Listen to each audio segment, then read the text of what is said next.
Mas o Senhor, está no ar o programa Fora da Caixa, um programa muito especial, um programa hoje de debates. E nós iremos tratar de um assunto muito importante dentro da doutrina da salvação, que é se a eleição ela é condicional ou incondicional. Para debater este assunto está aqui conosco ele que é pastor, professor da Igreja Batista, também do Seminário Batista Livre, pastor Gabriel Oliveira Porto. Muito obrigado, seja bem-vindo ao programa. Graça e paz a todos, é um prazer estar aqui, uma grande alegria novamente poder participar do programa Fora da Caixa, né? Dessa vez conhecendo pessoalmente o pastor Nicolas, né? Já conhecia da internet, das redes sociais. Espero que hoje a gente possa fazer um debate assim, bem didático e bastante proveitoso para aqueles que irão assistir. Glória a Deus. Está aqui conosco também, ele é pastor, teólogo, debatedor, pastor Nicolas Borges, da Igreja Batista Redenção. Muito obrigado por estar no programa mais uma vez, abrilhantando aí, e com este tema pertinente. Seja bem-vindo. Pastor Juliano, pastor Gabriel, prazer estar aqui, obrigado pelo convite. Muito bom falar desse tema, que é uma oportunidade de desfazer espantalhos, explicar para as pessoas os conceitos, como eles devem ser entendidos, e elucidar esse assunto, que divide opiniões, é verdade, mas a gente tem que saber quais são essas opiniões. Então é importante esse tempo para a gente colocar tudo isso no papel. Ok. Pastor Gabriel, na sua primeira fala, para quem está em casa, para que ele possa entender, você vai defender que a eleição ela é condicional. O que é a eleição condicional? Como ela funciona? De uma forma bem prática, para que as pessoas que estejam em casa possam ter um entendimento. Certo. Ali no início do século XVII, houve muita controvérsia sobre essa questão de qual é a mecânica da salvação, como se dá a salvação. E aí foram estruturados duas vertentes diferentes, cada uma em 5 pontos, né? Sendo ali a vertente do calvinismo, a tulip, e a vertente do arminianismo, o factis, né? E ambas trabalham com essa questão da eleição, mas o calvinismo vai defender a eleição como incondicional e o arminianismo como condicionada. Condicionada ao quê? A fé do indivíduo, que ele pode manifestar em Cristo, uma vez tendo sido capacitado pela graça de Deus para isso, né? E eu acho que é um ponto importante a gente até deixar bem pontuado aqui, de que, e isso eu gosto de enfatizar, principalmente nas minhas aulas de soteriologia, que hoje em dia tem-se a falsa ideia de que o calvinismo e o arminianismo são antagônicos, são totalmente opostos, que o contrário de um é o outro e vice-versa. E na verdade não é. Porque se nós formos observar na história, a ideia de monergismo que Agostinho vai desenvolver e que depois Calvino vai trabalhar melhor e vai receber o nome de calvinismo, ela vem se opor ao pelagianismo. Então, o oposto de calvinismo é o pelagianismo, não é o arminianismo. E aí, se nós trabalharmos aqui numa linha histórica, nós teríamos que colocar assim: em um canto, o pelagianismo, dizendo, olha, o ser humano pode fazer tudo sozinho em prol da sua salvação. Deus não precisa fazer praticamente nada. E aí, nós vamos vindo para cá, então tem o semi-pelagianismo. O ser humano primeiro faz uma parte, depois Deus faz a parte dele se o ser humano fizer primeiro. O semi-pelagianismo seria então com Cassiano. Isso. E aqui, já mais ou menos no meio dessas 5 vertentes que eu vou tratar, estaria o arminianismo, de que a iniciativa é do próprio Deus, capacitando o ser humano com graça para isso, e a fé seria uma resposta a essa capacitação da graça. Aqui no quarto, encostadinho aqui, calvinismo e arminianismo, que tem o calvinismo chamado infralapsariano, né, de que Deus não determinou, não preordenou a queda de Adão, ele apenas pré-conhecia e permitiu, mas que a partir dessa queda ele elege incondicionalmente para a salvação.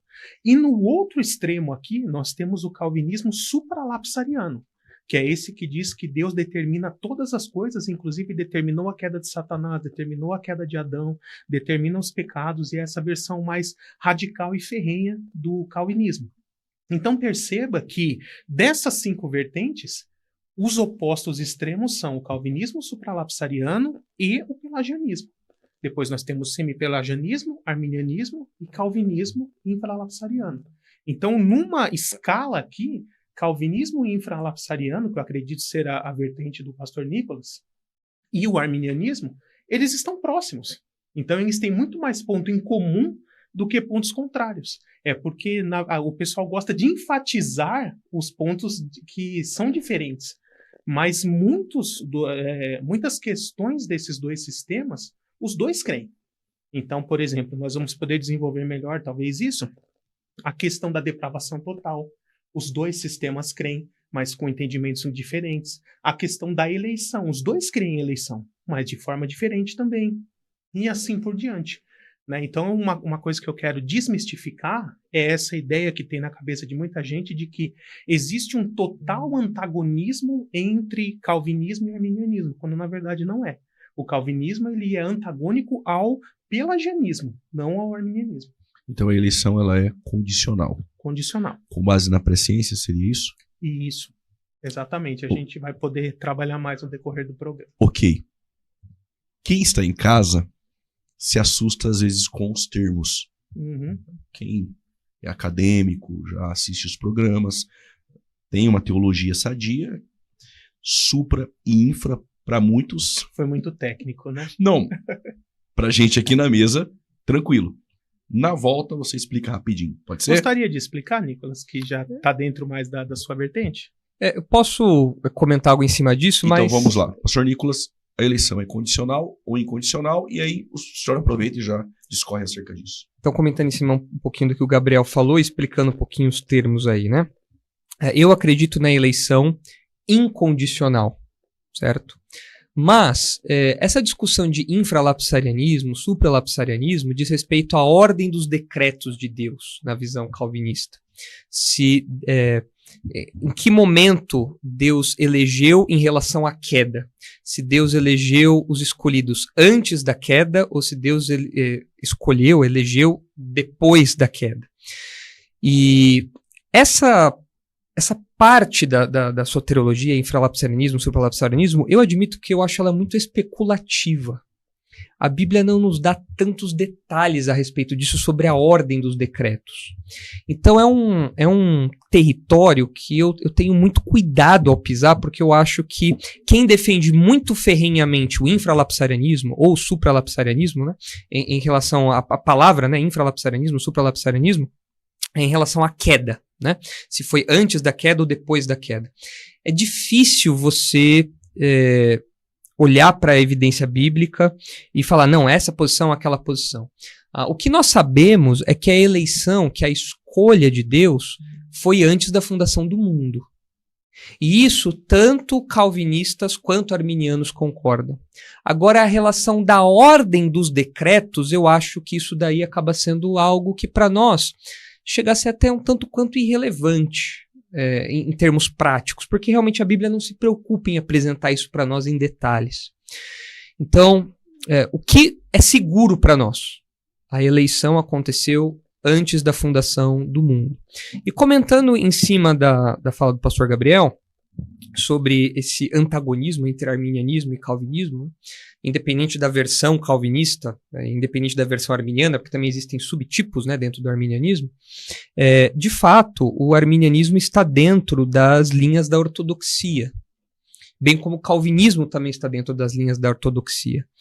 E é importante dizer isso porque tem se levantado um movimento, já não é de hoje, mas ele tem se fortalecido, especialmente na internet, de colocar o arminianismo como uma heresia com base no Sínodo de Dort, que foi justamente a reunião que aconteceu para avaliar as posições teológicas dos remonstrantes que eram arminianos.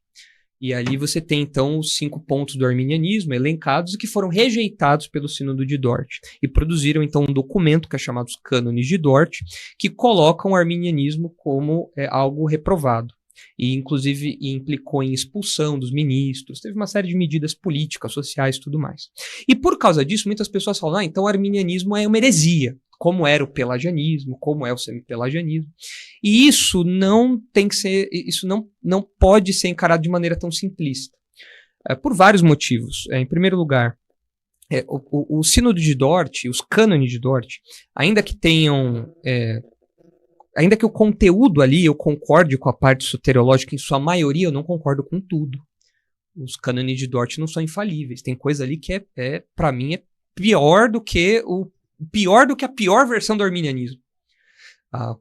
Como, por exemplo, a questão de salvação por tabela, dos filhos dos crentes fazendo parte da aliança, porque os pais fazem parte disso. Isso para mim é terrível ali nos cânones de Dort. Eu acho que é pior do que a pior versão do arminianismo. Então nós não sacralizamos esse documento, nós não canonizamos esse documento. E muitos, infelizmente, têm colocado isso acima de tudo. Então são os que eu chamo de neodortianos, porque eles colocam Dort como se fosse inerrante e infalível, e não é. E também existe um movimento hipercalvinista que faz parte desse grupo aí, outro nome para esse grupo, que defende que se a pessoa é arminiana convicta, ela nem crente é. Isso eu acho de um absurdo sem tamanho. Claro que existem arminianos, pessoas que defendem o arminianismo logicamente, mas que não entenderam o evangelho, então não são crentes. Do mesmo modo como tem muitos calvinistas que entenderam o calvinismo, mas não tem o evangelho, também não são crentes. Então, não é se você é arminiano ou calvinista que define se você é crente ou incrédulo, porque a gente está falando de uma discussão dentro das linhas da ortodoxia. Então, é importante destacar isso. Nós estamos aqui dentro da ortodoxia, como o pastor Gabriel falou, pelagianismo e semi-pelagianismo do lado. É claro que dentro das igrejas existe muita confusão, muitas vezes. Então as pessoas falam, eu sou arminiano, mas na verdade a pessoa é sempre pelagiana, muitas vezes. Quando ela fala, eu sou calvinista, mas na verdade ela é hipercalvinista, muitas vezes. E a gente tem que ter discernimento para falar, não, peraí, isso daqui tá errado, isso daqui não é arminianismo, isso aqui não é calvinismo. Calvinismo não é fatalismo, como muitas pessoas gostam de acreditar. Arminianismo não é pelagianismo, como muitas pessoas defendem. Então a gente tem que colocar tudo isso dentro desse campo da ortodoxia e com essa relativa proximidade, como o pastor Gabriel mencionou. Ainda que essa ruptura tenha acontecido entre os reformados e os remonstrantes, né, essa divisão histórica tenha acontecido e se manteve, ainda assim a gente tem que lembrar que o próprio Armínio ele tem raízes calvinistas em muitas das suas ideias, como, por exemplo, depravação total. Você lê ali os escritos de Armínio, você vê ele concordando com Calvino em muitas coisas. Então, a gente precisa colocar os pingos nos is e falar, olha, isso daqui não é disso que nós estamos falando, é disso daqui. Então, a minha posição diverge da posição do pastor Gabriel, mas eu defendo que nós estamos na mesma linha, no mesmo campo de ortodoxia. Eu acredito que a eleição seja incondicional, e eu acredito que a gente possa, em algum momento do debate, definir para o pessoal que está em casa quais são as diferenças das posições, não só em termos da condicionalidade e incondicionalidade, mas da natureza da eleição também. O calvinismo defende uma eleição individual, uma eleição pessoal, uma escolha de Deus por indivíduos. Enquanto que o arminianismo, o pastor Gabriel pode explicar melhor, defende uma eleição corporativa, que se desdobra em indivíduos, mas que é inicialmente corporativo. Enquanto o calvinismo vai na outra direção. E aí os textos eles são interpretados de um jeito ou de outro. Romanos 9, texto clássico de debate de eleição, é interpretado de um modo pelo arminianismo, de outro modo pelo calvinismo. Então eu acho que a gente pode, em algum momento, definir essas duas questões. Estamos falando de eleição condicional e incondicional. O que é eleição? Porque nenhum de nós dois negamos a eleição. É um termo bíblico, é um conceito bíblico. Deus escolheu, de fato, está lá, não tem como negar isso. Mas o que representa, qual é a natureza dessa eleição e a condicionalidade ou incondicionalidade. Eu defendo a incondicionalidade, ou seja, não há critério nenhum que Deus tenha revelado para nós do porquê ele escolheu alguns e não escolheu outros. Ou porque ele escolheu alguns para salvação e predestinou outros para a ira eterna, uma dupla predestinação. Né? Não é o tema do debate aqui, mas está relacionado a isso. Então não há nenhuma condição revelada para nós. Isso ficou escondido em Deus. Enquanto que o arminianismo defende a condição, que é a fé, a presciência, né? A eleição pela presciência. Mas acho que a gente pode caminhar elucidando esses termos. Ok. Professor Gabriel, contigo. Até para fins mais didáticos, né, dos que estão nos assistindo, você encontrará uma tabelinha falando sobre essas vertentes de supralapsarianismo, infralapsarianismo e também o sublapsarianismo, que é a vertente da forma como o arminiano organiza os decretos, nos livros de Norman Geisler, né, tanto no livro Eleitos Mas Livres e também em sua Teologia Sistemática. E no meu livro de Soteriologia, O Homem, Pecado e Salvação, eu transcrevi essa tabelinha. Então, só para vocês entenderem, basicamente Deus fez 5 decretos, vamos dizer assim. Um relacionado à criação, o outro relacionado à eleição, para salvação e para perdição, outro relacionado à queda, outro relacionado à provisão de salvação e outro à efetivação dessa salvação. Tá? Como cada vertente enxerga esse sistema? O supralapsarianismo vai seguir a seguinte ordem. Primeiro, Deus elege alguns para salvação e outros para perdição. 2, ele cria tanto eleitos quanto os rejeitados. 3, decreta a queda. 4, proporciona salvação somente aos eleitos. 5, salva os eleitos. Essa é a versão mais radical do calvinismo. O infralapsarianismo, que seria o calvinismo mais comum, ele segue na seguinte ordem. Primeiro Deus cria todos, depois ele permite a queda, ele elege alguns para a salvação e rejeita o restante, proporciona a salvação somente a esses eleitos e salva os eleitos.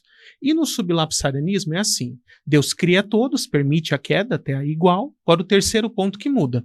Proporciona a todos a possibilidade de salvação, elege os que vão crer e rejeita os que não crerão, com base na presciência. E por último, salva todos os que irão crer. Tá? Então são esses os modelos, só para vocês conseguirem entender de forma mais didática no que consiste cada sistema. Tá? Uma outra questão que eu acho importante ressaltar também é que hoje nós vemos alguns grupos tentando sequestrar, fazer algum tipo de sequestro semântico, né? Sequestrar termos para uma determinada vertente. Então, por exemplo, tentar colocar como sinônimos calvinista e reformado.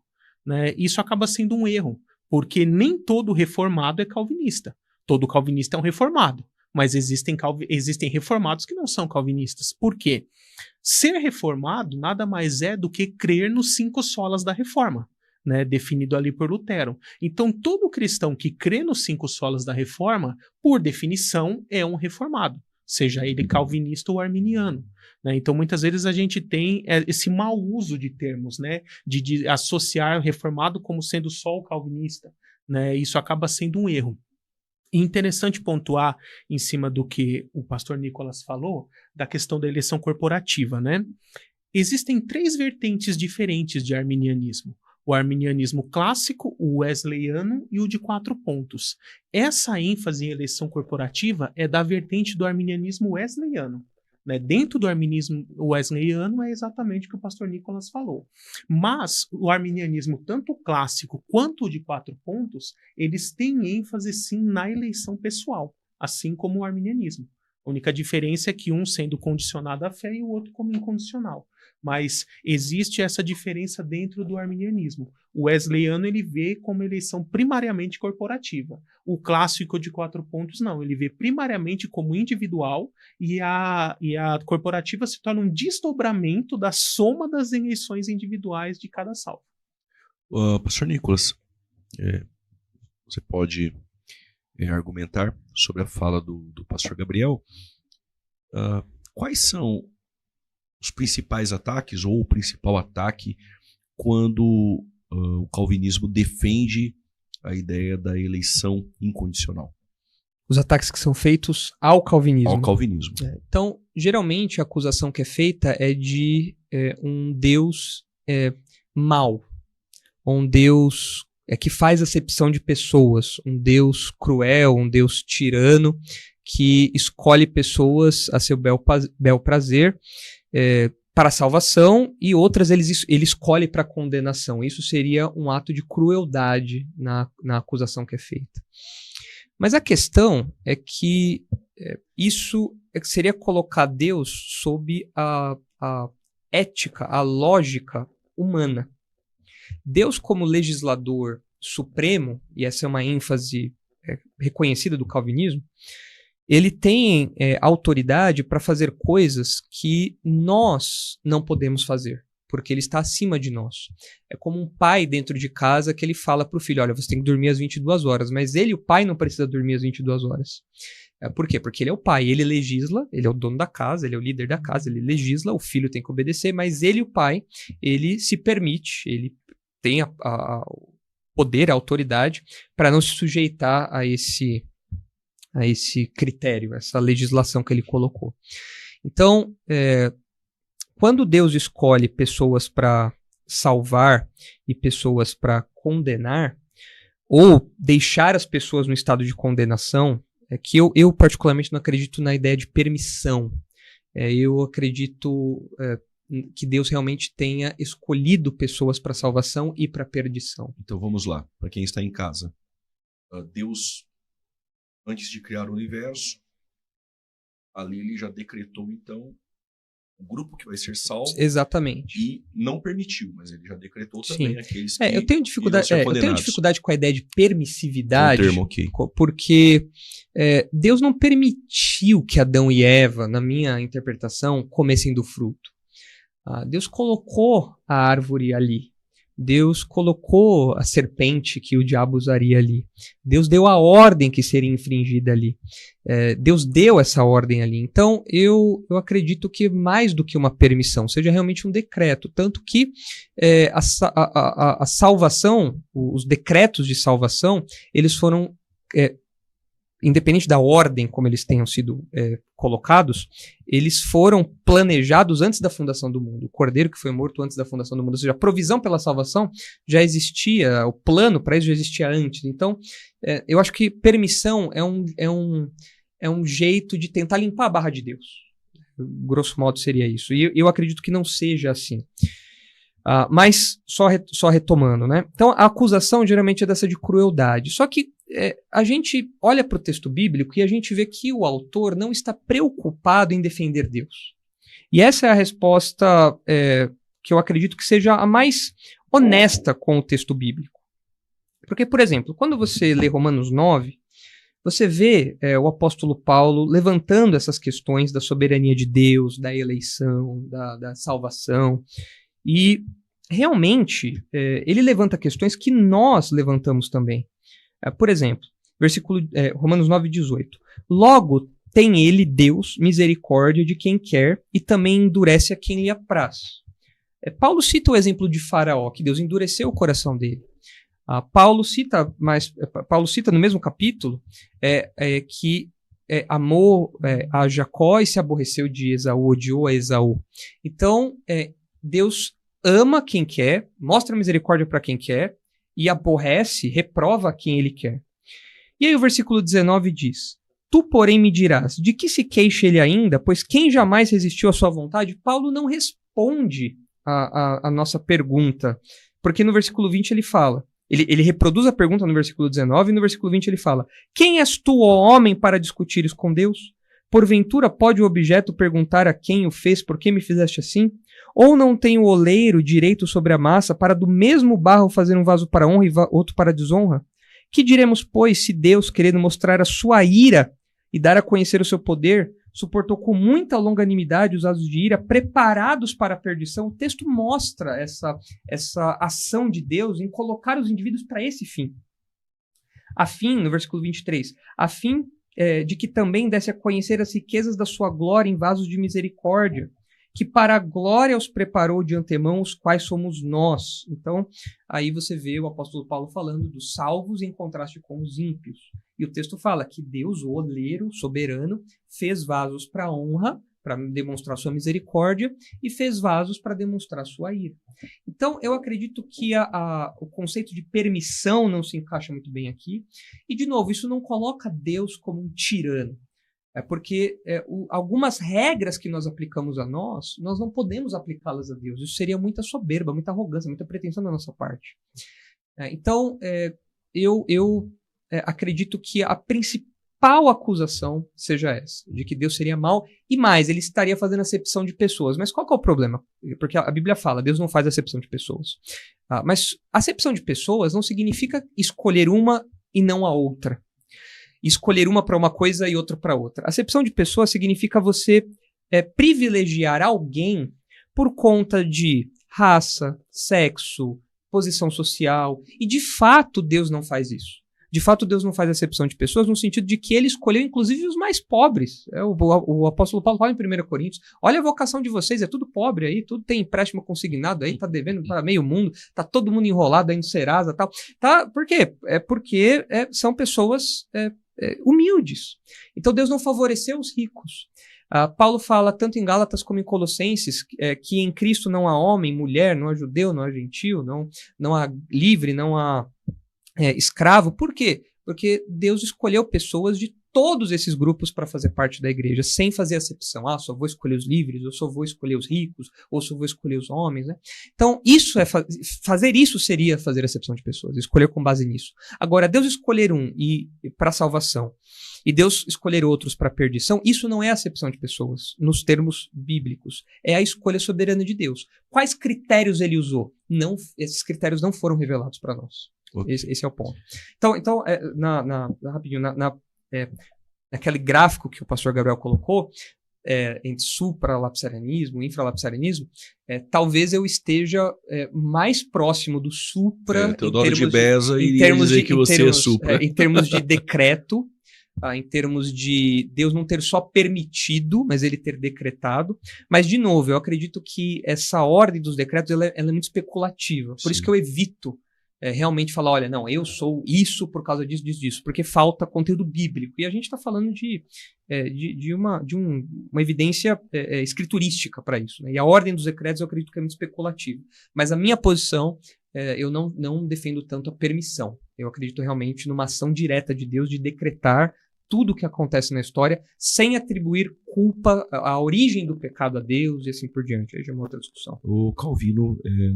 não foi ele que criou, né, esses termos, né, de supra, infra, parece que foi o Teodoro de Beza, né? Isso, é posterior à morte de Calvino. Mas a ideia do Nicolas para Teodoro de Beza seria supra, né? Sim. Mas vamos lá, Gabriel. Então, primeiro algumas explicações sobre Romanos 9, né? Romanos 9, eu acredito ali que primeiro nós precisamos fazer uma exegese de todo o texto, mas que eu devo lembrar aos irmãos que a Bíblia, quando foi escrita, exceto o livro de Salmos, ela não tinha essa divisão em capítulos e nem em versículos.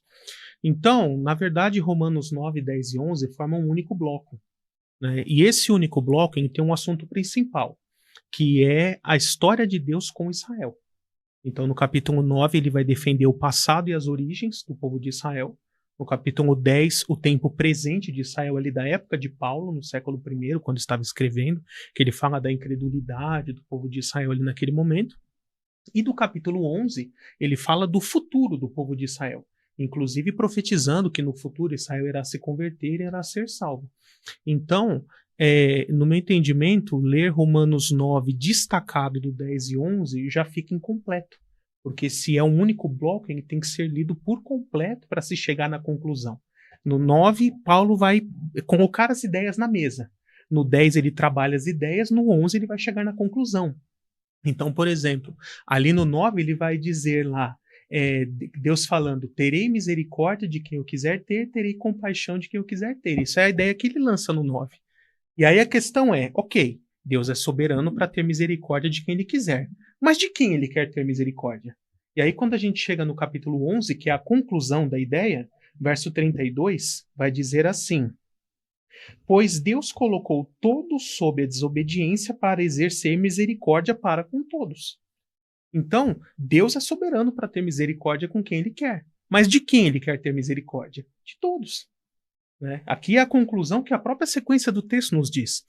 E é muito complicado entender aqui Romanos 9 para a salvação de indivíduos, porque, como eu disse, todo o bloco está falando do povo de Israel. E quando a gente pega ali as citações de Romanos 9, quando ele vai falar, por exemplo, 2 nações estão em seu ventre, ele fala ali de uma citação de Gênesis 25, 23, quando fala de Jacó e Esaú na barriga antes de terem feito qualquer coisa. Então, quando nós recorremos ao Gênesis, nós já vemos que profeticamente falava de 2 nações. E a segunda parte é mais complicada ainda, porque esse trecho, amei Jacó e odiei Esaú, ele não está no Gênesis. Esse trecho é uma citação de Malaquias capítulo 1, versos 1 a 5. Então perceba que Gênesis fala profeticamente ali cerca de 2000 a.C., eventos que ocorreriam no futuro. Já Malaquias 1 foi escrito por volta de 400 a.C., 1600 anos depois, com a história do povo de Israel já consumada, já bem desenvolvida.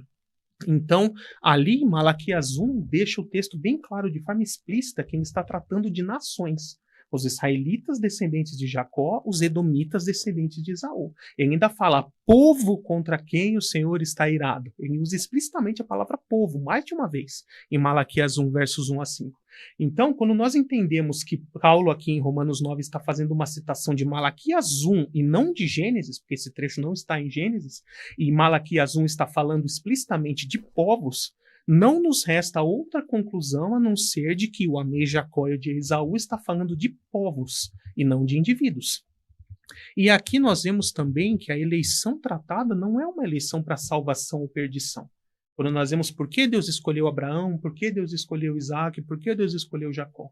É uma eleição instrumental para levantar um povo dentre as nações, do qual iriam, no plano de Deus, ocorrer as coisas que já estão no começo do capítulo 9. Por meio de Israel vieram os profetas, a lei, as escrituras e, por fim, o próprio Cristo. Então, essa é a eleição instrumental que Deus fez com os patriarcas para levantar o povo de Israel, porque Deus tinha vários propósitos a serem cumpridos por meio desse povo, né? Então, com base nas referências cruzadas e citações que próprio Paulo faz, não nos resta outra conclusão a não entender que seja povos, né? Para mim aqui, entender como indivíduos, a pessoa está fazendo uma interpretação isolada do versículo, sem recorrer às citações que o próprio Paulo faz, né? E entrando aqui na questão da eleição, eu achei muito interessante porque, por definição, o que é a palavra incondicional? Incondicional significa não ter condição. Nenhuma. Nenhum critério. Em termos modernos, eu poderia dizer aleatória. Totalmente aleatória. Mas em todas as falas do pastor Nicolas, ele fez questão de ressaltar que não há nenhum critério revelado, segundo o entendimento dele, né? Então, existe um critério. Eles só não conseguem ver nas escrituras qual critério seria esse. Ele falou, estaria oculto na pessoa de Deus. Então, eu acho que até o termo mais correto seria talvez eleição oculta, eleição misteriosa, mas não usar o termo incondicional. Porque incondicional, por definição, não quer dizer existe um critério que eu não sei qual é. Por definição, não há critério, né? Então, perceba que aqui o próprio termo foge da sua definição, né? E alguns textos, por exemplo, Efésios 1 vai dizer, antes da criação do mundo foi feita a eleição. Ok, isso não se refere a critério, se refere ao momento na história em que foi feito. Também fala eleitos em Cristo. Ok, também, mas novamente, isso aqui é o fundamento da eleição. O sacrifício de Cristo por nós, porque sem Cristo ninguém poderia ser eleito para salvação. Então, mais uma vez, não é o critério, mas é a causa da eleição.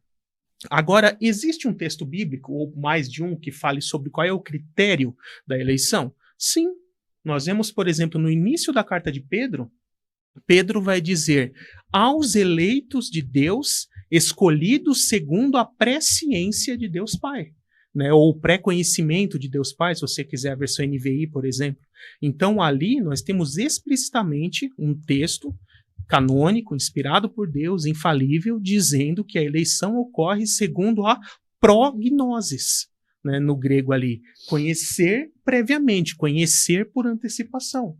E esse texto está totalmente conectado com Romanos 8, 28 a 30, que diz, aqueles que de antemão conheceu, né, aqui também vem da ideia de presciência, também os predestinou. Quando a gente volta no versículo 28, um versículo antes, ele diz, pois todas as coisas cooperam para o bem daqueles que amam a Deus, que foram chamados segundo o seu propósito. Então, quem são esses que Deus pré-conheceu? Os que amam a Deus. Aqueles a quem já sabia pela presciência que iriam amá-lo, crer nele, entregar sua vida a Jesus Cristo. Então, a estes ele conheceu de antemão. E aí sim, aos que de antemão conheceu, também os predestinou. Perceba que Paulo traça aqui uma sequência lógica no processo de salvação.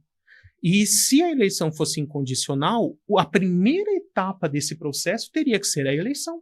Não poderia haver nada antes dela.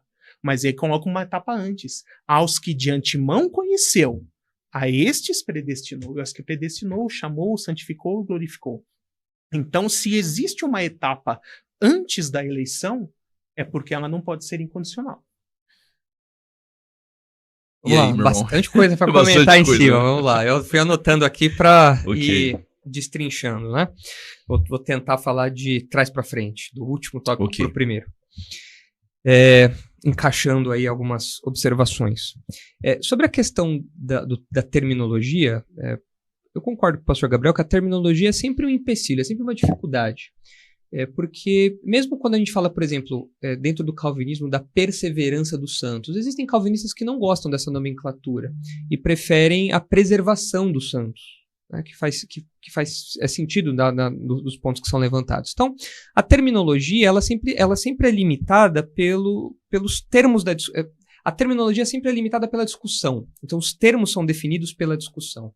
E quando a gente fala de incondicionalidade ou condicionalidade, a gente está falando especificamente da fé, no debate calvinista e arminiano, né? Há uma condição explícita que é apresentada no arminianismo, que é a fé. Enquanto que do outro lado não existe essa condição. Por isso que é incondicional em relação ao lado que foi apresentado. Tanto que, historicamente, os 5 pontos do calvinismo, eles são respostas ao arminianismo. Primeiro veio lá os facts, né, o embrião daquilo, pelo menos, e depois você tem a resposta do Sínodo de Dort. Então, quando a gente fala de uma eleição incondicional, é que não há o critério de fé como existe no arminianismo. Mas é claro que existe algum critério que Deus usou e que isso não foi revelado a nós. Quando a gente fala sobre eleição pela presciência, aí vem uma outra questão de exegese, de termos, né? Porque no entendimento arminiano, e pelo que o pastor Gabriel apontou, acho que esse é o entendimento dele, prognosco, né? O verbo conheceu de antemão, se refere a antever a fé da pessoa, né? Então Deus olhou no túnel do tempo da história, antes de tudo existir, ele viu aqueles que responderiam à fé e escolheu essas pessoas. Então, conhecer de antemão traz uma ideia cognitiva, informativa.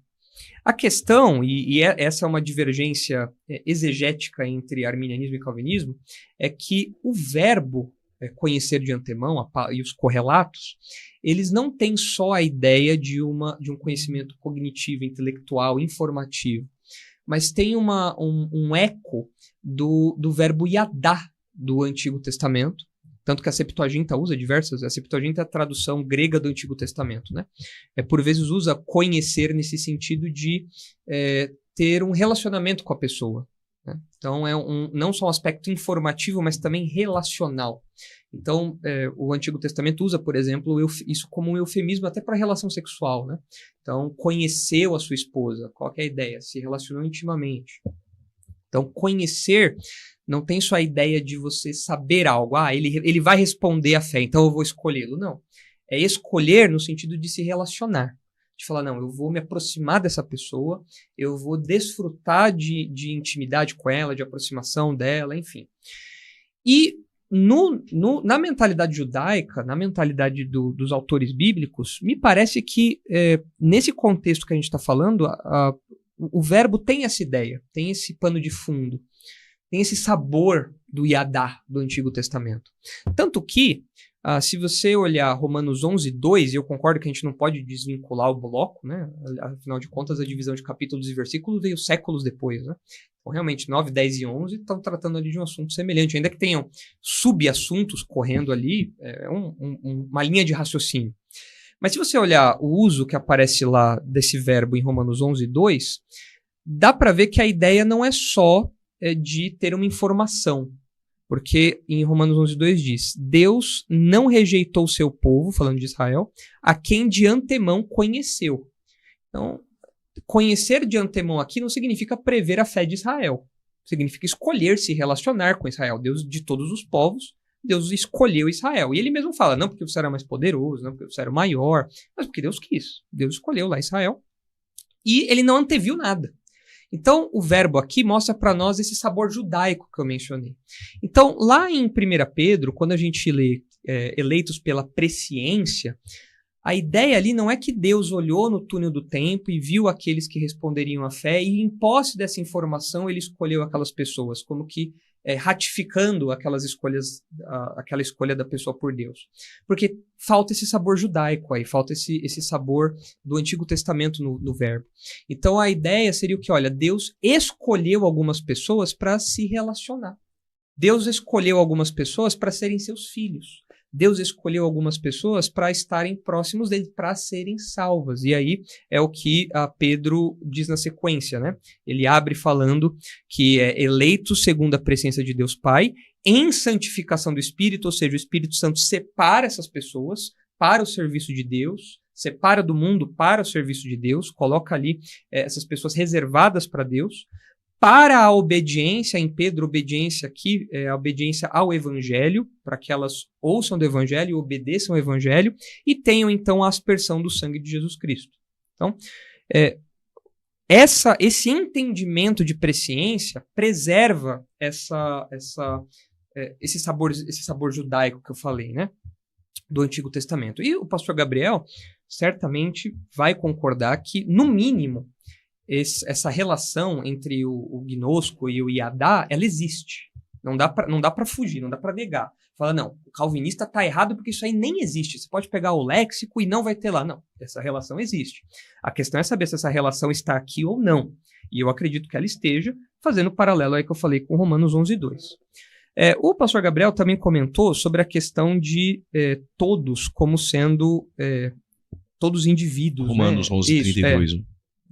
Só que a gente sabe que a questão de muitos e todos, que é um ponto controverso na interpretação de calvinistas e arminianos, né? Paulo às vezes faz um uso muito livre dessas palavras, às vezes falando muitos como se fossem todos como se fossem muitos, né? Coisa que a gente faz na nossa comunicação normal aqui também. Mas me parece que nos capítulos 9, 10 e 11, me parece que todos aqui se referem a judeus e gentios. Não a exclusividade aos judeus, mas envolvendo os gentios na salvação. Porque, por exemplo, capítulo 9, versículo 24. Os quais somos nós a quem também chamou, não só dentre os judeus, mas também dentre os gentios. Versículo 30. Que diremos, pois, que os gentios que não buscavam a justificação vieram a alcançá-la, todavia que decorre da fé. Depois, no capítulo 10, versículo 12. Pois não há distinção entre judeu e grego, uma vez que o mesmo é o Senhor de todos, rico para com todos os que o invocam. Ou seja, o que Paulo está pensando aqui com todos? Na mente do judeu, colocar judeu e gentil dentro de uma mesma instituição era um absurdo, era uma coisa impensável para eles.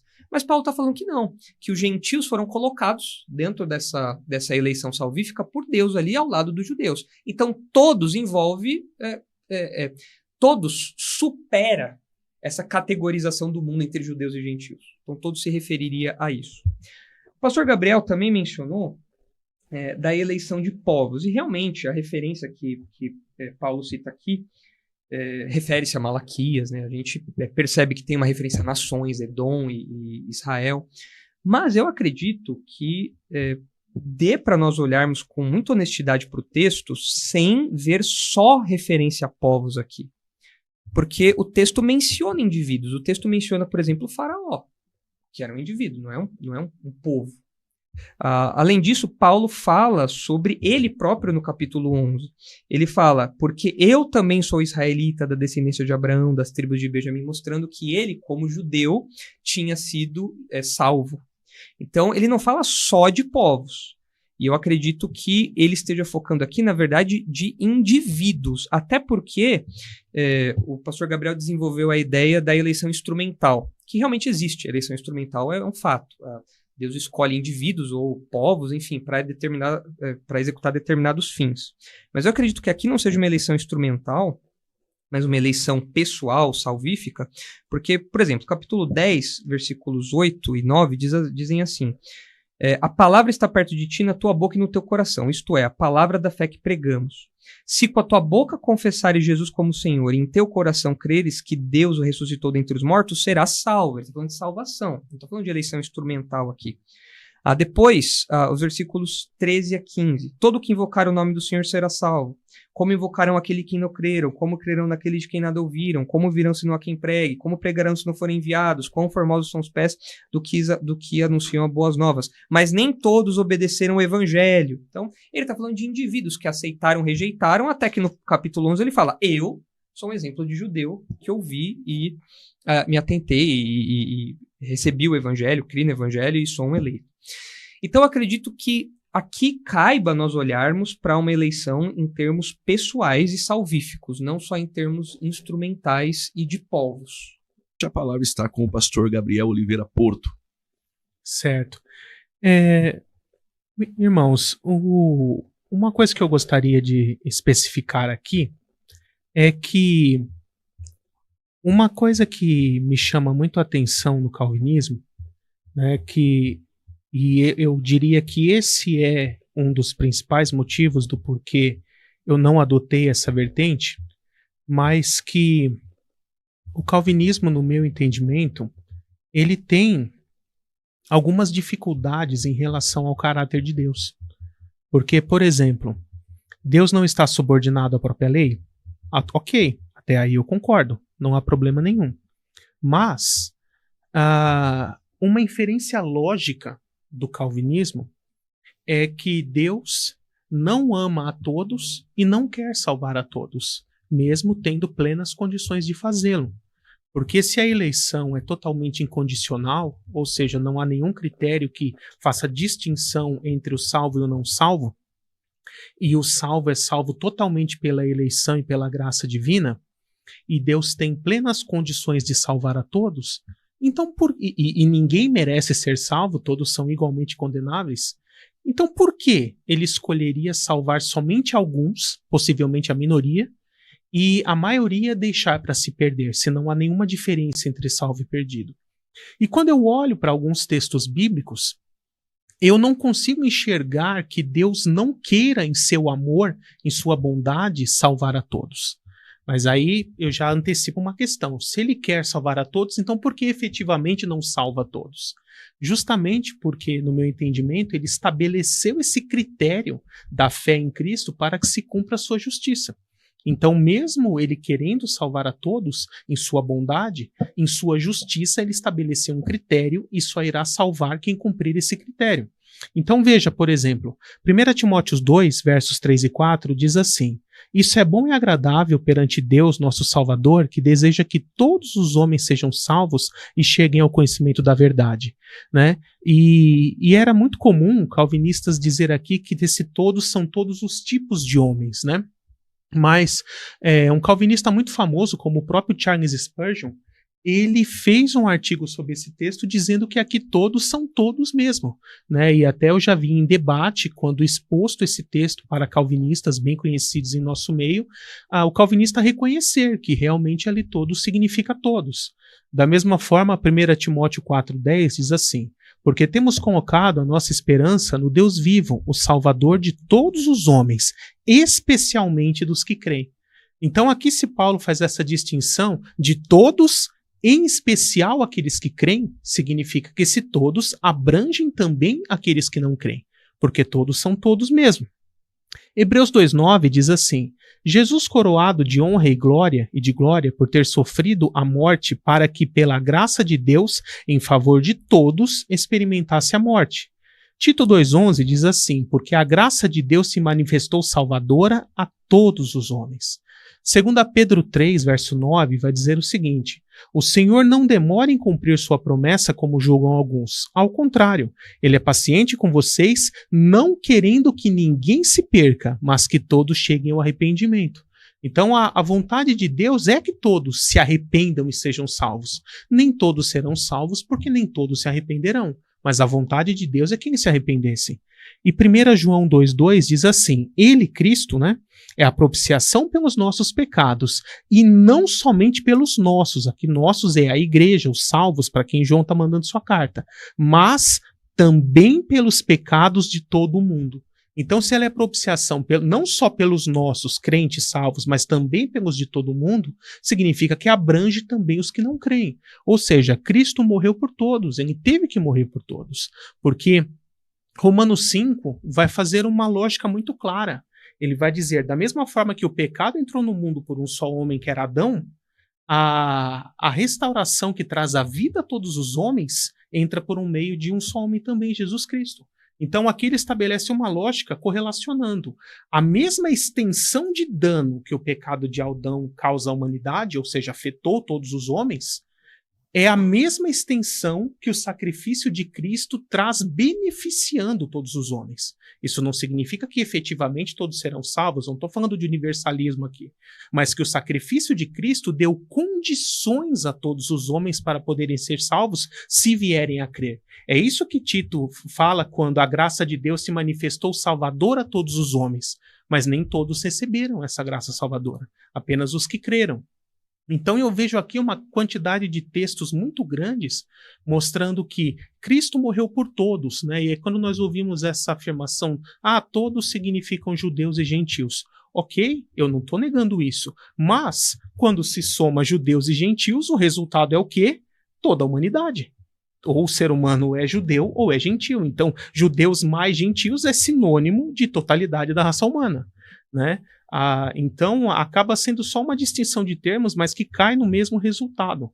Então, eu não consigo conciliar essa ideia, por exemplo, se o pecado de Adão afetou todos, como que o sacrifício de Cristo não irá beneficiar a todos em algum aspecto, mesmo que seja possibilitando a salvação? Lógico que depois com uma resposta de fé, de acordo com o modelo que eu creio. Então, eu vejo que são vários textos muito difíceis de encaixar. Por exemplo, o próprio texto de Efésios 2, versos 8 e 9, né, é muito comum, nós vemos calvinistas dizendo que ali a fé é o dom de Deus. Mas isso vai contra a gramática do próprio texto, porque o texto vai dizer ali, isto não vem de vós. E fé e graça, né, tanto no português quanto no grego, pistes e haris, são pronomes femininos. Então, se fosse usar em se referir à fé ou à graça, ou fé e graça junto, teria que usar esta ou estas. Se o termo usa o termo grego ali, touto, então tem que ser, não pode estar se referindo nem só à fé, nem só à graça, nem a ambas. Mas tem que estar se referindo a algo que encaixe com o pronome neutro, que é o próprio processo de salvação. A salvação é dom de Deus. Mas como se recebe ela? Por meio da fé, recebida por meio da graça. Então ali nós vemos que isso vai contra a própria gramática, e isso é tão gritante que o próprio Calvino rejeitou essa interpretação, dizendo que ali o texto não se refere nem à fé nem à graça, por causa do pronome ser neutro, mas ao processo de salvação. Então nós vemos hoje que calvinistas vão contra o que Calvino ensinou, o que Spurgeon, que era calvinista, defendeu de que todos são todos mesmo em alguns textos. Nós vemos, Spurgeon também tem um comentário de 2 Pedro 3,9, dizendo que ali todos são todos mesmo. Eu poderia citar, por exemplo, Efésios 2, versos 1 a 3, aquela questão de o morto não tem vontade. Arthur Pine fez um artigo só sobre isso, dizendo que essa interpretação calvinista está errada, mesmo ele sendo calvinista. Ontem eu tive a oportunidade de traduzir ele na íntegra do inglês, para conferir de novo ali na fonte, e eu posso até postar depois aqui nos comentários do vídeo, mostrando que o próprio calvinista Arthur Pine ensinava ali que essa definição de morte como total inexistência da vontade, ou a aniquilação da vontade, ela está errada. Que, na verdade, o conceito de morte na Bíblia é separação. Morte física é quando a alma se separa do corpo. Morte espiritual é quando o ser humano se separa de Deus e de tudo que vem dele. Então, quando fala que nós estávamos mortos em nossos delitos e pecados, isso não é uma aniquilação da vontade, mas que o relacionamento foi quebrado, né? Eu vou até citar aqui só a conclusão de Arthur Pine, onde ele vai usar como exemplo Adão, mostrando que após a queda, Adão não perdeu nenhuma de suas características, nem a vontade. Mas na conclusão ele diz assim: sendo que a morte espiritual do pecador é um estado de ativa oposição contra Deus, um estado pelo qual ele é responsável, a culpa e tem que ser fortemente enfatizada sobre ele pelo pregador. Por que nós falamos, fala nós aqui calvinistas, porque ele era um calvinista, por que nós falamos a respeito de oposição ativa contra Deus, se estamos mortos em pecados, e olha o que ele responde. Porque na Escritura, morte não significa inexistência da vontade, mas uma condição de separação e alienação de Deus. Né? Então, eu vejo que é muito complicada essa questão, porque vários grandes autores calvinistas renomados foram contra pontos fundamentais do calvinismo. Né? E eu acho isso muito difícil de conciliar. Consegue, Nicolas, conciliar? Como que a gente faz? Eu acho que os autores, todos eles têm a liberdade de concordar ou discordar com o sistema como um todo e fazer as suas variáveis. Assim como dentro do arminianismo mesmo, o pastor Gabriel citou, existem o arminianismo wesleyano, clássico. Então, mesmo Charles Spurgeon, na interpretação dele de 1 Timóteo 2, eu já tinha tido contato com isso. E eu acredito que outros pastores, outros homens sérios calvinistas também podem discordar. Porque uma coisa que é importante a gente definir aqui é que nenhum sistema é perfeito. E eu acredito que o pastor Gabriel vai concordar que mesmo no arminianismo existem textos difíceis de lidar. A gente consegue explicar à luz do nosso sistema, fazendo uma hermenêutica teológica. Mas, ainda assim, são textos que você fala, poxa, eu acho que aqui está dando ponto para o calvinismo. Ou o calvinista fala, olha, esse texto aqui está dando ponto para o arminianismo. Né? Tanto que existem essas subdivisões do sistema. Né? Tem o calvinista de 4 pontos, tem o arminiano de 4 pontos. Então você tem tudo isso daí. Então a gente tem que ser honesto. Os sistemas teológicos são tentativas de organizar a revelação de Deus de um modo sistematizado. Só que, às vezes, isso não entra de um modo tão certinho, tão redondinho como a gente gostaria que entrasse. Então, existem pontos difíceis. E eu já vi bons expositores falando, olha, 1 Timóteo 2 é um texto que eu concordo com o Charles Spurgeon. E a pessoa é calvinista. Então, ela vai ter a explicação dela, alinhada ali com o Charles Spurgeon ou alguma outra, porque nós não temos um compromisso com o sistema. Nós temos um compromisso com a Escritura. E se a Escritura coloca diante de nós uma tensão, alguma coisa que não encaixa perfeitamente no nosso sistema, eu não posso matar o texto bíblico em prol do meu sistema. Né? E por isso que eu sou um defensor ferrenho da honestidade hermenêutica. Inclusive por calvinistas. Eu acho que tem muito calvinista que é desonesto hermeneuticamente. Assim como existem também, o pastor Gabriel vai concordar, arminianos que são desonestos hermeneuticamente. Né? Agora, só comentando aí, né, sobre o texto de 1 Timóteo 2 que citou. De fato, essa explicação que o Charles Spurgeon discorda, eu acredito que ela é possível aqui no texto. Eu acho que ela explica bem. Porque o texto fala que Deus deseja que todos os homens sejam salvos, no versículo 4. Só que no versículo 1 do mesmo capítulo, Paulo abre: exorto que se use prática de súplicas, orações, intercessões e ações de graças em favor de todos os homens, em favor dos reis e de todos que se acham investidos de autoridade. Ou seja, ele está falando o que é esse todos aqui. Por isso que eu acho que o desejo de Deus que todos os homens sejam salvos, eu acho que faz sentido entender isso como uma referência a todo tipo de pessoa, autoridades, homens simples, homens poderosos, enfim. Então eu acredito que apesar do Charles Spurgeon ter ido para uma outra direção, ele foi honesto, ele viu ali, olha, eu não me convenço disso, ok, ele é livre para fazer isso, mas eu acredito que essa seja uma explicação hermenêutica satisfatória à luz do que Paulo está falando aqui. O pastor Gabriel comentou sobre Deus não amar a todos no calvinismo. De fato, Deus não ama todos salvificamente no calvinismo, porque existem vários tipos de amor. Isso é normal até na nossa própria experiência.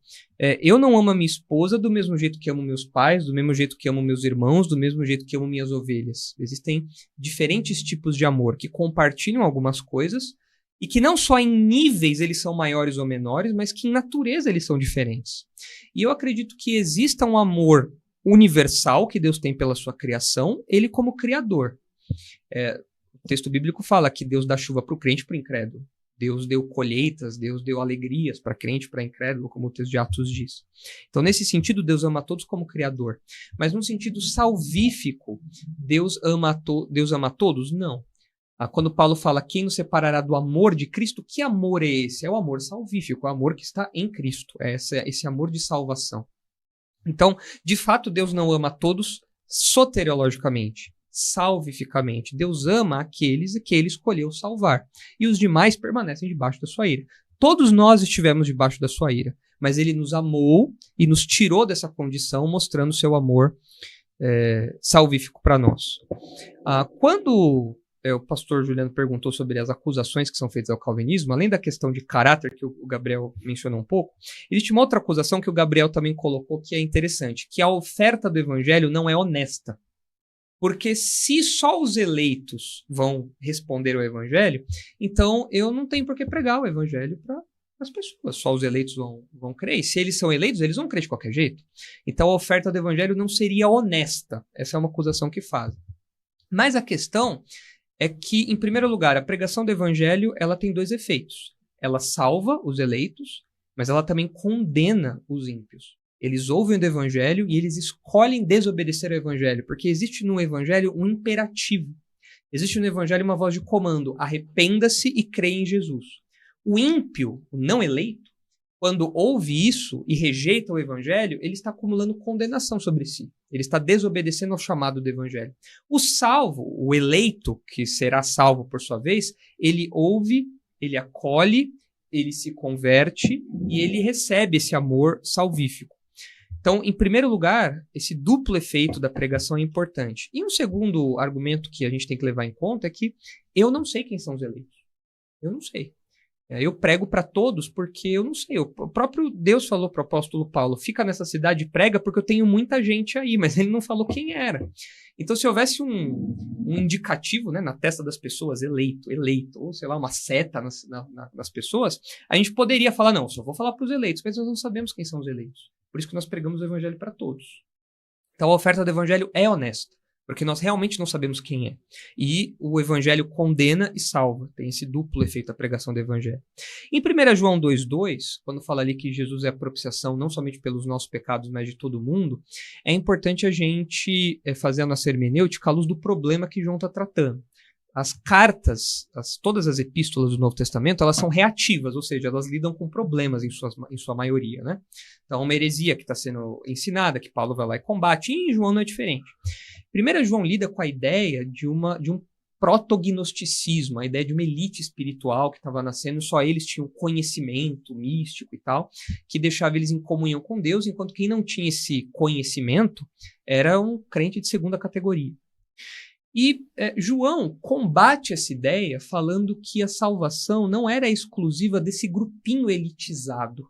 Então, quando fala ele não é só propiciação pelos nossos pecados, mas pelo de todo mundo, João está mostrando que Jesus é a salvação não de um grupinho elitizado que tinha esse conhecimento elevado, que os falsos mestres diziam ter. Mas a salvação era comum a todos os crentes. Tá? A ele, apóstolo, e aos crentes que estavam recebendo essa carta lá e eram homens simples. Então, ali a ideia de todo mundo é isso. Não é restrito a uma elite espiritual, como alguém poderia pensar, e de fato falavam ali os falsos mestres. Sobre Efésios 2, que o pastor Gabriel comentou, eu concordo com a explicação dele, que ali diz respeito a todo o processo de salvação. E, de fato, exegeticamente, não tem como negar isso. E eu acredito que o calvinista que vai tentar fazer essa conexão forçada, ele vai ser desonesto com o texto. Então, de fato, ali, o isto diz respeito a todo o processo de salvação, que inclui a fé. A fé é o dom de Deus junto com todo o resto. Então, todo o processo, inclusive a fé, é um dom de Deus. A graça, a fé e tudo mais. Isso é honestidade com o texto. Né? Não dá para forçar o texto, falar que fé não está ali no meio do processo, porque está, mas também não dá para falar que é só fé, porque envolve ali a questão dos pronomes, do gênero e tudo mais. Agora,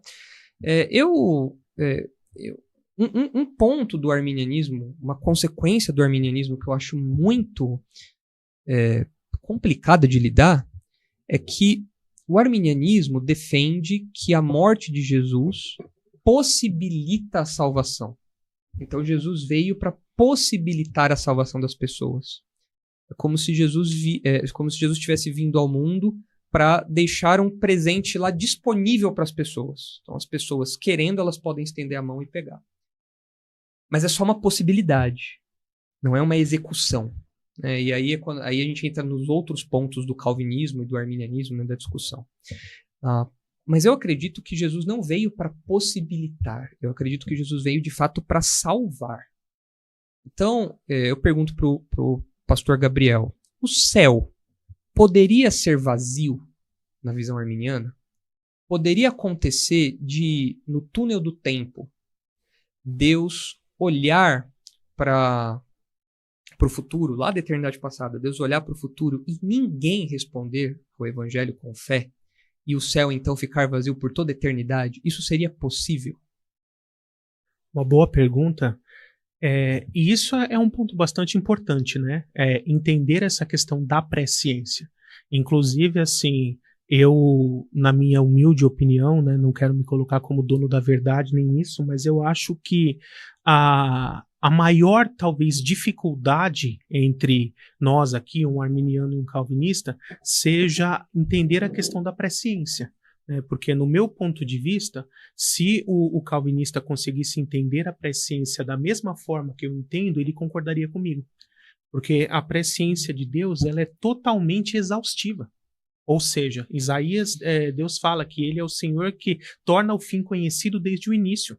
Quando fala que o Cordeiro de Deus foi morto desde a fundação do mundo, é porque o plano de Deus, o plano salvífico de enviar Cristo para morrer pelos nossos pecados, já estava traçado desde a eternidade. E, olha que interessante, a questão do livro da vida. Se o livro da vida foi escrito desde a fundação do mundo e ele contém os nomes dos salvos, significa que, no meu entendimento como arminiano, que Deus já conhece, desde a eternidade passada, já conhecia exaustivamente todo o futuro, e assim ele já sabia quem são todos aqueles que, quando o evangelho lhes fosse pregado a eles, lógico, previamente capacitado pela graça, eles iriam responder com fé, amar a Cristo, entregar suas vidas a Ele, permanecer nesse estado de santidade com relação a Deus, perseverar e chegar no fim dos seus dias em comunhão com Deus e salvo. Então, só foi escrito os nomes no livro da vida aquelas pessoas que Deus já sabe que vão crer e perseverar até o fim, e certamente, sem nenhuma sombra de dúvida, o estado final dessa pessoa é vida eterna, é salvação. A presciência de Deus nunca se engana, Deus não tem plano B, ele só tem plano A, ele não precisa de plano B. E eu não entendo que Deus precise pré-ordenar atos livres para isso, que as pessoas acham que são livres, mas na verdade é Deus que está pré-ordenando por trás. Eu acredito que Deus, conhecendo todo o futuro, ele consegue, em sua infinita sabedoria, sem ter que violar a vontade humana, usar as ações livres das pessoas para cumprir o seu propósito e os seus planos. Então, respondendo de forma simples e direta, essa possibilidade jamais existiria, porque se Deus na eternidade já escreveu os nomes nos livros da vida, a todos aqueles nomes certamente estarão salvos e viverão a eternidade com Deus. Aí talvez a nossa divergência aqui seria o como Deus escreveu ou o critério que ele usou para escrever, né? Eu entenderia pela fé prevista, você entende por uma eleição incondicional. Mas nos nossos dois casos, inclusive assim, eu não creio de que nomes possam ser riscados no livro da vida, eu sou veementemente contra isso, porque até dentro do sistema arminiano isso negaria a presciência. Porque se Deus elegeu segundo a presciência, não é só presciência até do momento que a pessoa creu e entregou a vida para Jesus. Ele já conhece todo o restante da vida da pessoa até o último dia de vida dela. Então ele já saberia por antecipação se ela ia perseverar até o fim e terminar seus dias como salvo. E com todo esse conhecimento nas mãos lá na eternidade passada, é que ele escreve o nome da pessoa no livro da vida. Então o próprio fato do livro da vida, na eternidade, já conter os nomes dos salvos, é a resposta para essa pergunta, de que com certeza isso não poderia acontecer. Bom, chegamos ao final do programa. Tinha muita coisa, né?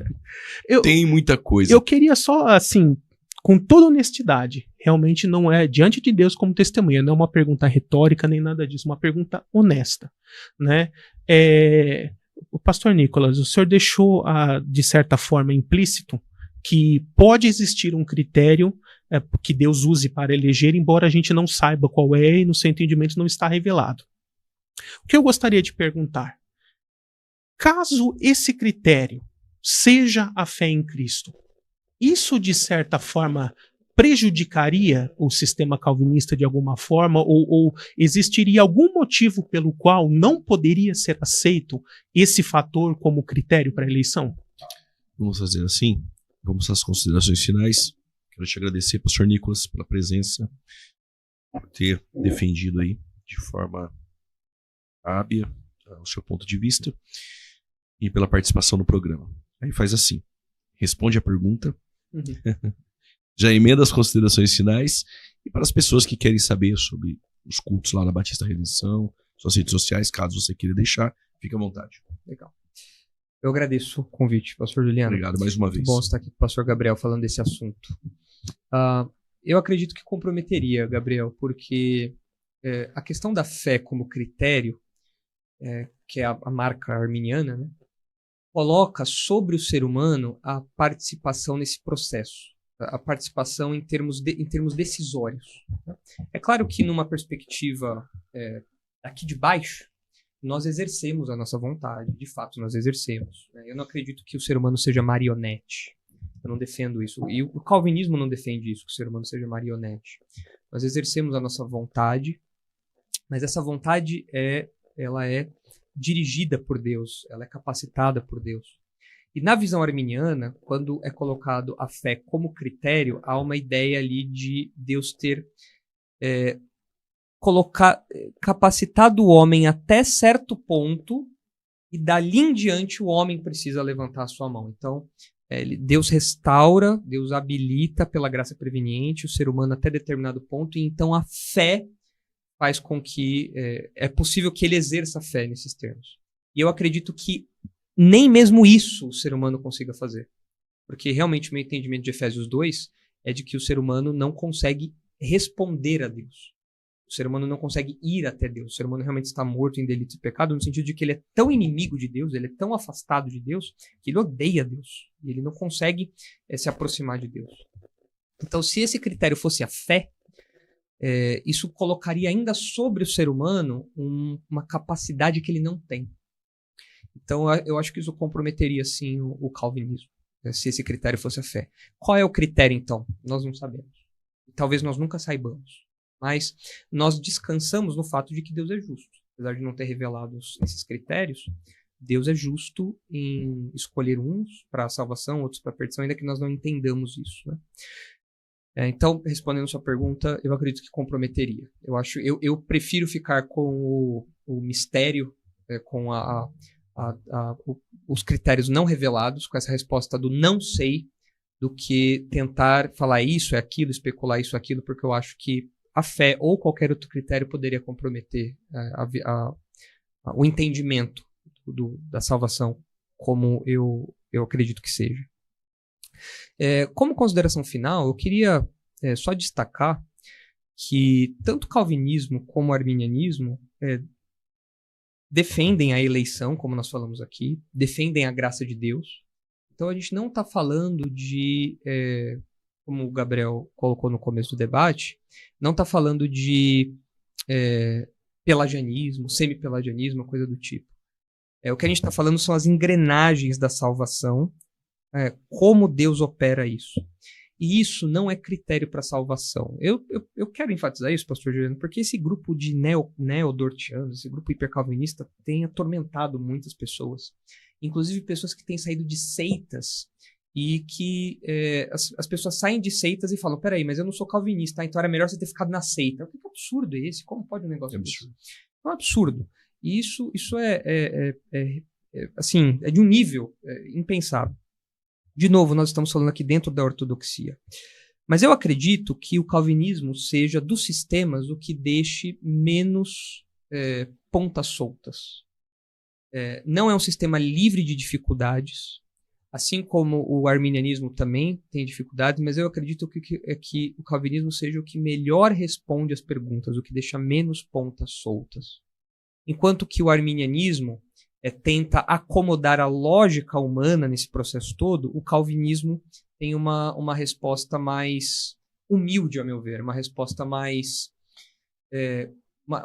submissa àquilo que Deus revelou e que não necessariamente ele explicou. Nós não entendemos todos os mistérios da criação, nem mesmo os mistérios da salvação. Nós não entendemos como Deus se fez homem. Nós não entendemos o nascimento virginal. Nós não entendemos como Jesus pode ser Deus e homem ao mesmo tempo. Nós não entendemos como a vida pôde morrer. Nós não entendemos essas coisas.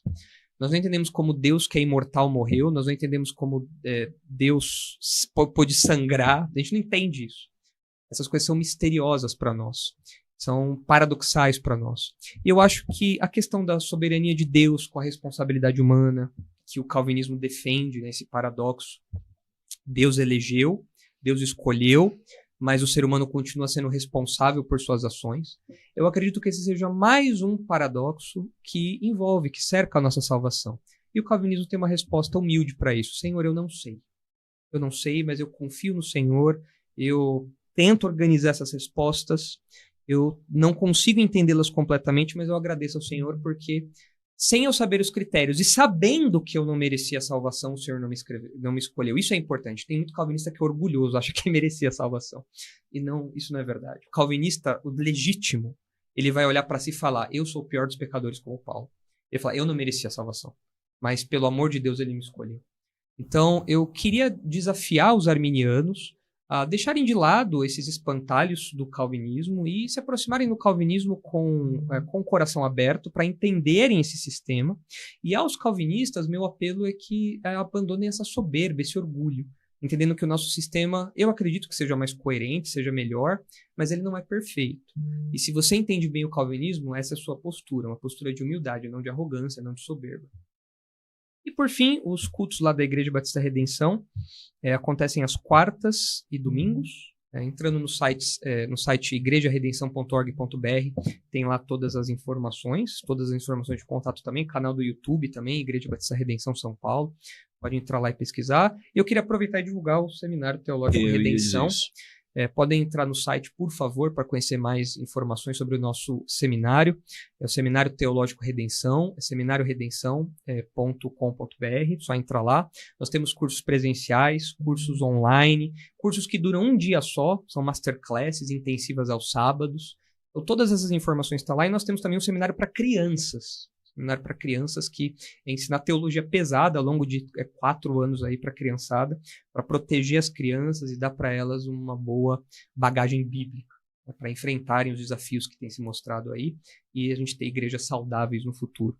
Então, visitem lá, vai ser um prazer recebê-los em nossa igreja, nossas atividades e conheçam o nosso seminário. Glória a Deus. Muito obrigado, pastor. Gabriel Oliveira Porto, considerações finais. Para te encontrar nas redes sociais, livros, fica à vontade. Obrigado, pastor. Como consideração final, eu gostaria de dizer principalmente aos arminianos que estão nos assistindo o seguinte: também não caia no erro de achar que você é melhor que os outros só porque você escolheu crer e o outro escolheu não crer. Tá? A salvação não é por mérito. Crer não é um mérito. Fé é o contrário de obras. A salvação continua sendo pela graça. Mesmo no entendimento do arminianismo, crer, ter fé, não te faz digno de ser salvo. Não te dá direito à salvação. É apenas o critério que Deus escolheu, em sua soberania, utilizar para decidir quem ele vai salvar e quem ele não vai. Mas a salvação continua sendo de Deus e continua sendo pela graça. Ninguém merece ser salvo porque creu. É apenas o critério que, no nosso entendimento, Deus graciosamente e soberanamente escolheu utilizar. Então você não é melhor que ninguém porque você creu. Tá? A salvação continua sendo pela graça. Eu acho isso muito importante, porque tem gente que fica se achando melhor que os outros porque creu, né?